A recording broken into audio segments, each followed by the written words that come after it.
لوگ اب اپنا احتجاج ریکارڈ کرانا چاہتے ہیں. وہ یہ قوم کو بتانا چاہتے ہیں کہ عمران خان اگر آپ اندر بھی رکھیں گے تو عمران خان کے نام پہ جہاں پہ جلسہ ہوگا لوگ ریکارڈ توڑیں گے سابقہ اور باری برکم جمعیت میں آئیں گے. آج جو کنونشن ہوا ہے اور جتنے ہزاروں لوگ آئے تھے اس نے ایک پیغام دیا ہے پورے ملک کو, خصوصاً پاکستان تحریک انصاف کو. ہمت پکڑنی ہے اور ابھی تک تو یہ ہمیں لیول پلینگ فیلڈ نہیں دے رہے ہیں اور ہمیں ان سے مانگنے کی کیا ضرورت ہے. یہ ہمارا حق ہے. ہم اپنے اجروں میں اپنی ورکروں کو بلا کے اپنی خرچے پہ کھانا کھلاتے ہیں, بٹھاتے ہیں, جلسے کرتے ہیں. تو ریاست کا یا سرکار کا یا حکومت کا کیا کام ہے کہ وہ ہمارے کنونشن کو جو ہے, اور اگر وہ ناکام بنائیں گے, اتنی تعداد میں جب لوگ آئیں گے, آج 10,000 سے زیادہ کا مجمع تھا اور جو مجموعی تعداد تھی وہ جو باہر کھڑے تھے وہ بھی اگر ساتھ, کیونکہ پنڈال میں جگہ نہیں تھی تو ٹوٹل جو 10,000 باہر تھے 10,000 اندر تھے کیونکہ جگہ ہی نہیں تھی. لوگ چھتوں پہ اور کمروں کے اوپر بیٹھے ہوئے تھے جنہوں نے اپنا نام جو ہے رقم کر دیا ہے. خان صاحب کو بے شک میں جس انداز میں مجھ سے پہلے خان کو یہ خبر ملی ہوگی لیکن منڈے کو میں ملوں گا اور انشاءاللہ خان بڑے خوش ہوں گے یہ سن کے. دیکھیں, آئین پہ پاسداری یا عملداری یا اس پہ عمل درآمد کرانا سیاستدانوں کا کام نہیں ہے, یہ کام عدالتوں کا ہے. عدالتیں جو ہیں آئین کی خلاف ورزی پہ جو ہیں آرڈر جاری کرتی ہیں اور اپنے آرڈرز پہ عمل درآمد کراتی ہے. سیاستدان جو ہیں وہ تو اپنے مطلب کے پیچھے لگے ہوتے ہیں. پاکستان مسلم لیگ نون, JUI, پیپل پارٹی اور جتنی بھی مین اسٹریم کی پارٹیز ہیں 9 مئی کے بعد جو غیر انسانی رویہ اور غیر انسانی سلوک پاکستان تحریک انصاف کے ساتھ روا رکھا گیا, کسی کو اتنی بھی توفیق نہیں ہوئی کہ 2 ہمدردی کے بول ضلع شاہ کے خاندان کے ساتھ پڑھ لیتے یا عباد فاروق کے بیٹے عمار فاروق کے لیے پڑھ لیتے. ہماری خواتین جیلوں میں بند ہیں, بزرگ ہزاروں کی تعداد میں ورکر نظر بند ہے. انسانی حقوق کی اتنی سرین خلاف ورزی کے خلاف کسی سیاستدان کو توفیق اس لیے نہیں ہوئی کہ وہ چاہتے ہی نہیں ہے کہ پاکستان تحریک انصاف ان کے خلاف کنٹیسٹ کرے. کوئی ہمیں لیول پلینگ فیلڈ نہیں دے گا اور نہ کوئی ہمیں یہ موقع دے گا کہ ہم الیکشن میں, لیکن الیکشن لڑنا, کمپین کرنا, کنٹیسٹ کرنا یہ ہمارا حق ہے. ہمیں کسی سے مانگنے کی ضرورت نہیں ہے, صرف جرت کی ضرورت ہے اور جرت جو ہے آج لوگوں نے دکھا دی ہے. انشاءاللہ یہی جرت کے ساتھ ہم پورے صوبے میں پورے ملک میں جلسے اور کنونشن کریں گے اور الیکشن جو ہے وہ کسی کو چوری کرنے نہیں دیں گے. جو لوگ سمجھ رہے ہیں کہ باپ کو MQM کو ملا کے شاید وہ مینڈیٹ چوری کریں گے, پاکستان کے عوام کروڑوں عوام کا جو مینڈیٹ ہے وہ چوری کرنے نہیں دیں گے. 8 فروری کو ریکارڈ توڑ ووٹ بھی پڑیں گے اور ریکارڈ توڑ جو ہیں وہ ووٹ PTI کے لیے پڑیں گے. اس سے پہلے جو ہے کبھی ہمیں 4 لوگوں کو اکٹھے ہونے کی اجازت نہیں تھی اور یہ بھی نہیں ہے کہ یہ کوئی انہوں نے جو ہے ہمیں گریس میں دیا. پرسوں کے کنونشن میں 2 جگہوں پہ انہوں نے چھاپے مارے, ہماری جہاں پہ ہم نے کنونشن کرنے تھے وہ جگہ خراب کی اور آج بھی کس مشکل سے جو ہے انہوں نے ان ورکرز کو اکٹھے کیا اور ہزاروں کی تعداد میں جتنے لوگ آئے. نگران جو ہیں وہ بیسیکلی سہولتکار ہیں PMLN کے. جو نگران وزیر اعظم ہیں وہ آئے ہیں باپ سے اور باپ اب ایز اے پارٹی مرج ہو گئی ہے PMLN میں, تو لہٰذا اس کا وہ نگران کی جو کیفیت یا جو ان کا سٹیٹس تھا وہ رہا نہیں, نیوٹرل نہیں رہے. کل بھی میں نے ایک پریس کانفرنس کی ہے, اس میں نے مطالبہ کیا ہے کہ جو انٹیریئر منسٹر ہیں اور care taker minister election commission کو نوٹس لینا چاہیے اور یہ بنیادی ذمہ داری عدالتوں سے بھی بڑھ کے ٹرانسپیرنٹ اور فیئر الیکشن کرانا جو ہے وہ آئین کے تحت الیکشن کمیشن کا کام ہے. ورکر ہاتھ میں ڈنڈا لے کے پکڑ کے باہر نکل سکے, کنونشن ہو سکے, جلسے کمپین ہو سکے, یہ انشور کرانا الیکشن کمیشن کا کام ہے اور الیکشن کمیشن فی الوقت تو خاموش تماشائی بنی بیٹھی. حیثیت کوئی نہیں ہے. اسی وجہ سے تو خان کی تمام کیسز میں قبل از گرفتاری کنفرم ہوئی. جو 4 کیسز بنیادی انہوں نے بنائے ہیں, ایک توشہ خانہ کا تھا جس میں ان کو سزا دلائی گئی, ایک جو ہے سائفر کا کیس ہے, ایک توشہ خانہ کا ریفرنس ہے جس میں بھی گرفتاری ڈالی ہے اور توشہ خانہ ابھی القادر کے کیس میں ڈالی ہے اور ایک توشہ خانہ کا ریفرنس ہے. یہ ان 4 کیسز پہ بینک کر رہے ہیں. پہلے ان کا خیال تھا کہ ملٹری کورٹس میں ڈالیں گے, وہ تو عدالت اور ٹریبیونل ہی ختم ہو گئے, تو لہٰذا توشہ خانہ میں سزا معطل ہو چکی ہے, سائفر میں بیل ہماری لگی ہوئی ہے.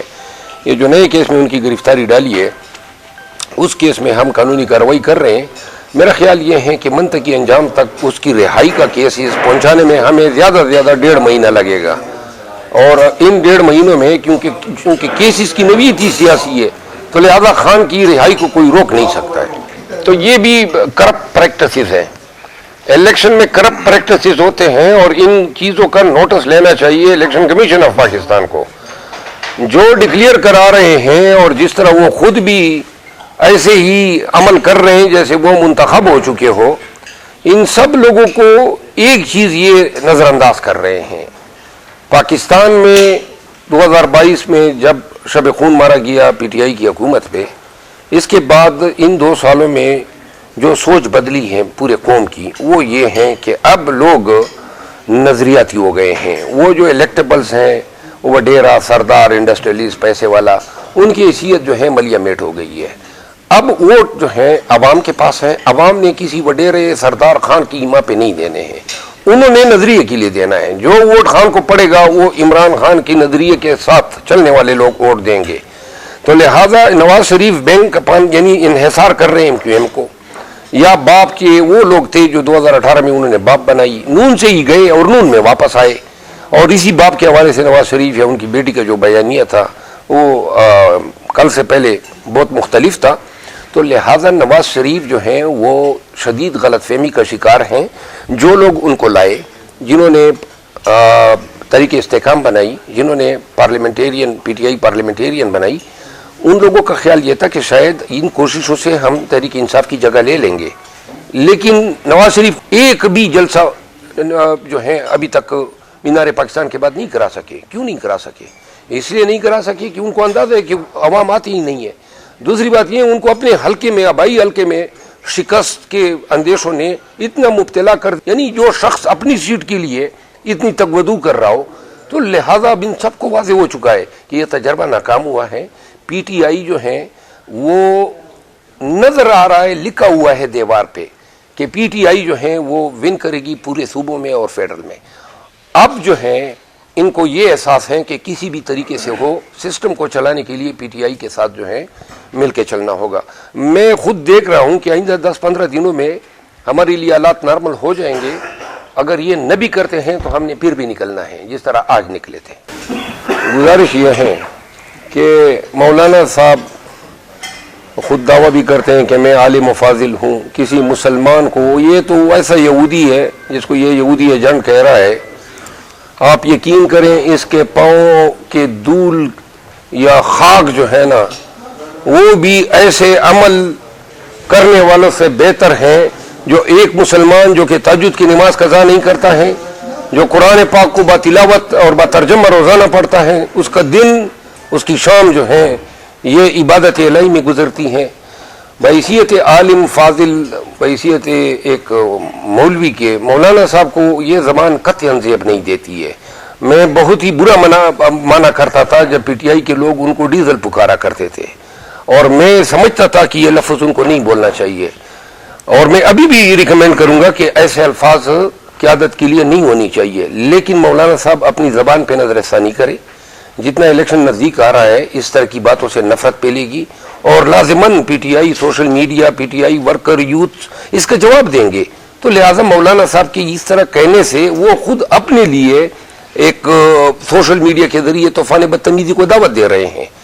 میری مولانا صاحب سے گزارش ہوگی کہ گزارا کریں ایک مسلمان کو، ایک پرہیزگار مسلمان کو اس طریقے سے آپ سیاسی مقاصد کے لیے، اور یہ گناہ کبیرہ ہے کسی مسلمان کو، اور اللہ جو ہے اس کے ہاں پکڑ ہوتی ہے ایسے دعوے اور فتوے جاری کرنے کے.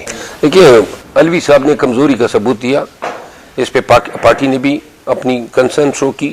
خود میں نے ان کے خلاف ٹویٹ دیے. اس نے کوئی اچھا کام نہیں کیا جب بجائے خود الیکشن ڈیٹ مقرر کرنے کے اس نے الیکشن کمیشن کو لیٹر لکھ دیا. پھر وہ حج کے لیے چلا گیا اور پیچھے سے جو انہوں نے وہ قانون سازی کر دی جو ہمیں سب سے زیادہ نقصان دے گئی. نہ جاتا یہ قوانین نہ بنتے. ہم چاہتے ہیں جوڈیشری اپنے پاؤں پہ کھڑے ہو، جوڈیشری کا وقار ہو، میجسٹی آف جسٹس ہو. جب جس معاشرے سے انصاف اور انصاف کے اداروں کا وقار ختم ہو جائے وہاں الو بولتے ہیں.